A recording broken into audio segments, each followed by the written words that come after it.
ดีเอามื้อนี้มาพบกับห้านใต้อะไรอีกเช่นเคยเนาะมามื้อนี้นะซึ่งมื้อนี้มีตัวท็อปซีเคร็ตเนาะตัวโหดเนาะตัวโหดเลยนี่นะตัวโหดเลยเอาใต้คันนี้ได้เฮ็ดหยังมาได้นำห้านเฮาคันนี้นี่ถือว่าหลายแห้งเลยเอาเข้ามาใกล้ๆเลยหลายเลยเอาสเต็ปแรกนี่ล้อแม็กตัวนี้นี่เป็นของหยังไอ้ใต้สเต็ปแรกอ่ะล้อกันมูกอ่ะส่วนหลายก็จะเป็นพวกของแม็กเนาะแม็กกับหยางแม็กเนาะตัวนี้สเปคเท่าไหร่ตัวนี้จะเป็นขอบ16เนาะขอบ16ลบซีซีเนาะลบซีซีแมนตัวนี้จะเป็นงานของคอสมิกเลยตัวนี้นะงานคอสมิกเข้ามาใกล้ๆเลยงานของคอสมิกงามๆเนียนๆประมาณนี้เลยแล้วก็รัดกับยางยังตีตัวนี้ยางคอสวิงลิงหลงเนาะ MT ตัวนี้จะเป็นลาย MT ลาย MT สเปคดิ285เนาะ756ซึ่งตัวนี้เป็นลายสนามกระแทกเนาะแต่ว่าใช้งานนี่ถือว่าเงียบซ้ำอีที่พุ่นเลยตัวนี้นี่ยอมรับเลยเรื่องเงียบนี่เรื่องเงียบเรื่องนุ่มเรื่องเงียบนี่มันลิงหลงนี่ถือว่าเฮ็ดดีที่สุดละต่อไปมาเบิ่งนี่เลยคันนี้ได้จัดกันแท่ง ARB มาเนาะตัวนี้จะเป็นกันแข้ง ARB ตั้งแต่หน้าเนาะหน้าจักหาท่อนเกียร์เลยนะตัวนี้นะตัวนี้นี่ใช้งบประมาณเท่าไหร่ตัวนี้นี่มันงบประมาณจะอยู่16,000เนาะ16,000เนาะแม่น16,000ถือว่าครบเสร็จเนาะแข็งเนาะงานแท้แม่นแข็งเลยสเต็ปต่อไปเบิ่งช่วงล่างต่อมาก็จะเป็นพวกช่วงล่างตัวนี้พวกช่วงล่างนะคันนี้ได้เฮ็ดอย่างมาเลยคันนี้นี่จะเป็นช่วงล่างนี่เขาจะจับของโปรเฟนเดอร์เซเลนต์ตัวนี้นะตัวนี้เขาจะจับของโปรเฟนเดอร์เซตโซกให้คันนี้จะได้ยกหน้า3นิ้วคันนี้นะแล้วก็กับคู่กับปีกนกไหนตีปีกนกของ YONG เนาะปีกนกแดงเลยปีกนกแดงงานหนาๆเขารับประกันให้สปริง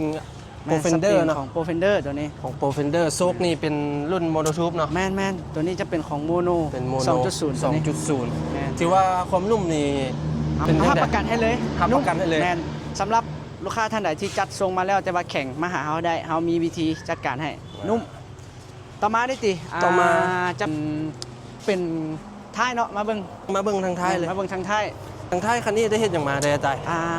ลักๆเลยแหละที่ขาดบ่ได้กะกันชนท้ายกันชนท้ายตัวนี้งานหนาๆเนาะแมนงานหนาๆเลยตัวนี้นะ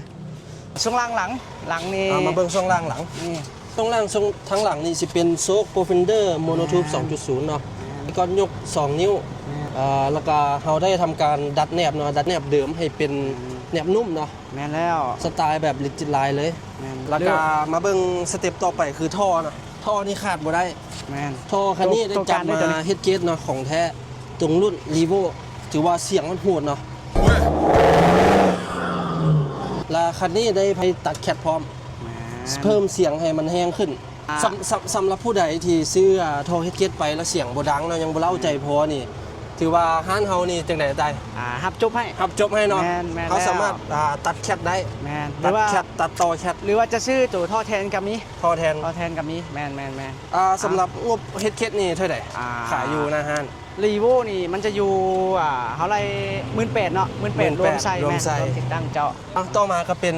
ตาไฟเนาะตาท้ายเป็นของรีโวตรงรุ่น GR เนาะสามารถปรับสีได้ปรับอยู่โทรศัพท์เลยตัวนี้นี่ขายหน้าห้านงบเท่าไหร่ได้เขาขายอยู่ห้านนี่ 3,500 บาทตัวนี้ 3,500 บาท 3,500ต่อไปเนาะคันนี้ถือว่าบางตบเป็นจังได๋ได้เป็นบางตมของ ARB เนาะตัวนี้ ARB แมนหนาตัวนี้งานหนาเขาประกันให้บ่มีเงิงบ่มีคดตัวนี้งานหนาเลยเนื้อนุ่มๆเป็นเนื้อซิลิโคนอ่อนๆเลยบ่มีขาดเลยตัวนี้แข็งแห้งตัวนี้แล้วก็ต่อมาสำหรับไฟถึงหัวหลังคาเนาะหลายคนบางทีอาจสนใจเนาะตัวนี้จะเป็นไฟวอลเด้อเป็นวอลตัวนี้จะเป็นแม่เหล็กติดเลยบ่ได้เจาะรถบ่ได้กวาดรถเลยมีแต่ว่าเอามาติดเลยเฮาหาก็ใส่ตัวแลกหลังคาเนาะแลกหลังคาตัวนี้ถือว่าแข็งแรงเนาะอนาคตมีแผนที่ใส่ออนนิ่งก็เลยได้ติดตั้งเป็นแลกหลังคาไว้ก่อนสำหรับงบประมาณเด้ตัวแลกหลังคาเท่าไหร่ตัวนี้มือหนึ่งเขาขายอยู่ 3,500 บาทนะตัวนี้นะ3,500 บาทตัวนี้ส่วนไฟตัวจังซี่เนาะประมาณ 2,000 บาทเด้อรวมขาจับเลยช่วงล่างที่ขาดบ่ได้แท้ๆนี่จะแม่น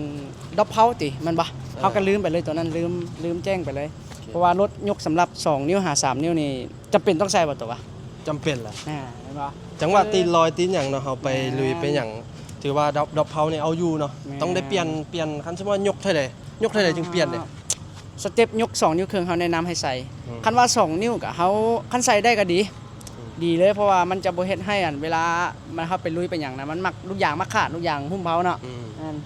เอา สำหรับ ใส่ สำหรับดอกเผานี่แต่งบประมาณเท่าไหร่ขายอยู่หน้าห้าง งบกะประมาณ 5,800 บาทเด้อเขาขายอยู่หน้าห้าง 5,800 บาท แม่นราคาจะอยู่รวมในนั่นเลย แต่ว่าคันอยากลูกค้าท่านใดสนใจแท้นะทักมาได้เดี๋ยวเฮาสิแนะนำแล้วก็ให้คำปรึกษาได้ โอเค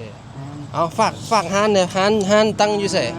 ห้านเฮาแม่นตั้งอยู่ว่านหนองพญาเด้อหนองพญาโฮมหนึ่ง พร้อมหนึง แม่นเมืองไซธานี เดี๋ยวเราจะขึ้นเบอร์โทรไว้ให้นี่นะ แม่น สามารถเข้ามาปรึกษาได้เนาะมันไผอยากจัดสเต็ปยกบาลานซ์ยกนุ่มยกจังใดก็มีเนาะสามารถถือว่าจบนี่ยกประมาณเท่าใดเนี่ยทั้งหน้ายกเท่าใดกันเนี่ย